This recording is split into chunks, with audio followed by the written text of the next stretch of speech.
कथा का फल कथा होता है।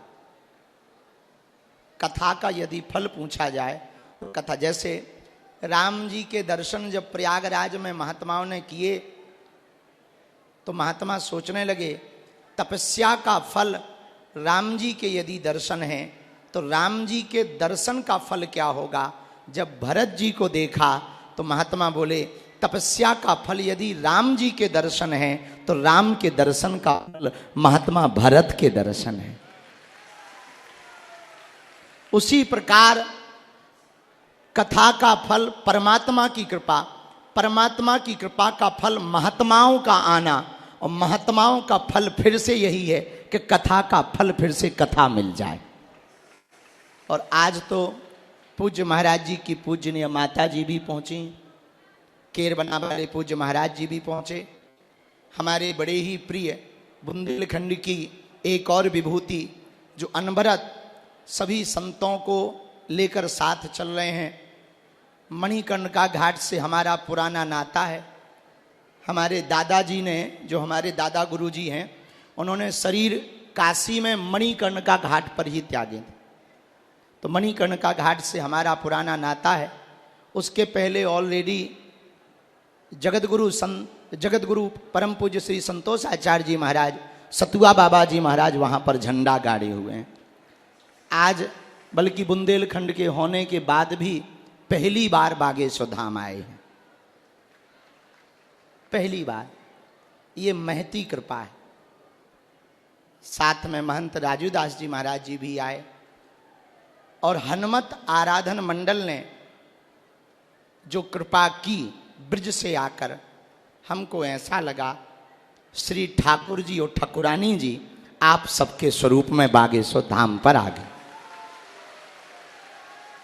दूसरा भाव ये जागृत हुआ कि आगामी 7 नवंबर से 16 नवंबर तक जो दिल्ली से वृंदावन तक की पदयात्रा है वो आज ही सफल हो गई। और हमें लगता है बिगुल बज गया।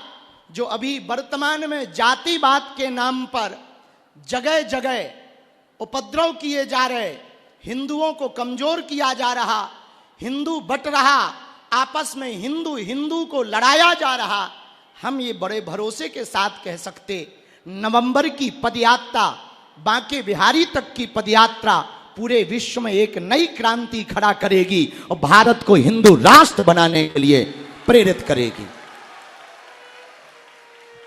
और आज ही हनुमत आराधन मंडल 4 जुलाई पर बागेश्वर धाम आया।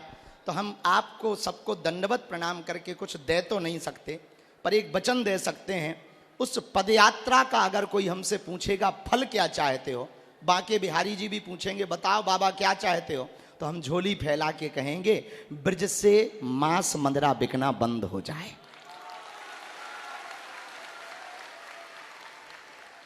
ब्रज क्षेत्र में मांस मदिरा बिकना बंद हो जाए, उसके बाहर आदमी तक बिकते रहें, पर ब्रज में ना बिकबे, ऐसी कृपा हो जाए।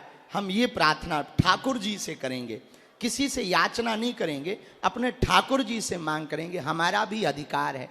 अब जब ब्रजवासी बुंदेलखंड वाले हो गए तो हम भी तो ब्रजवासी हो गए।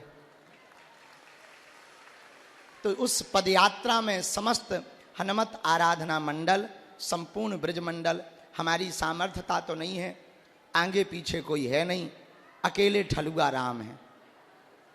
तो आप ऐसी कृपा करना कि वो पदयात्रा सफल भी हो जावे और आप लोग ही मार्गदर्शन देना कि वो निर्विघ्न संपन्न हो जावे। और आज से ही हम निमंत्रण तो दे नहीं पा रहे, आपकी पदयात्रा है, आप उस पदयात्रा को सफल बना देना। बहुत समय ना लेते हुए, कथा का समय है, बोलने को बहुत कुछ है, पर कई बार जब वाणी नहीं बोल पाता है तो जिनसे प्रेम होता है उनसे सिर्फ आंखें बात करती हैं। तो आप सब जो पूरे लास्ट तक बैठे हो, खड़े हो धूप में, कथा के ठीक बाद हम आप लोगों को यहाँ से एक एक करके मिलेंगे। भले ही रात के 12 बज जाएं, हम यहीं बैठे रहेंगे, लाइन चलती रहेगी। निगाह वैसे ना मिल पाएंगे, पर निगाहें से निगाहें मिल जाएंगी। और अपने सन्यासी बाबा से हम प्रार्थना करते हैं, आप सबका मंगल होवे, खूब प्रसन्न रहो।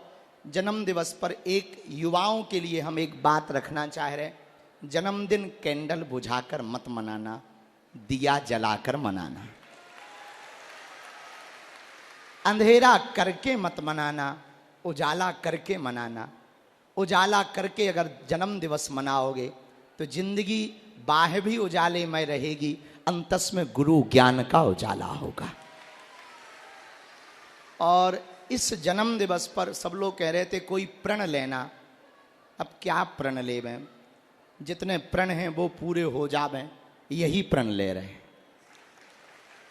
जो प्रण ले रखे हैं वो पूरे हो जाएं, और हमें ऐसा आशीर्वाद ब्रजवासी भी देवें और आप लोग भी दो, हमारी बुद्धि ठीक बनी रहे और हम मनुष्य होकर के जब तक प्राण तन में रहें तब तक मनुष्य के काम आते रहें। जो गुरु जी ने हमें प्रसाद दिया, जो सन्यासी बाबा ने, बालाजी ने हमें प्रसाद दिया, उसको हम बांट सकें और आप लोगों के अंदर हनुमान जी की भक्ति भर सकें, यही प्रार्थना हम करेंगे। बहुत सावधानी रखना, ज़्यादा गर्मी लगे तो बाहर हवा खुले में निकल जाना, खूब प्रसाद पाना।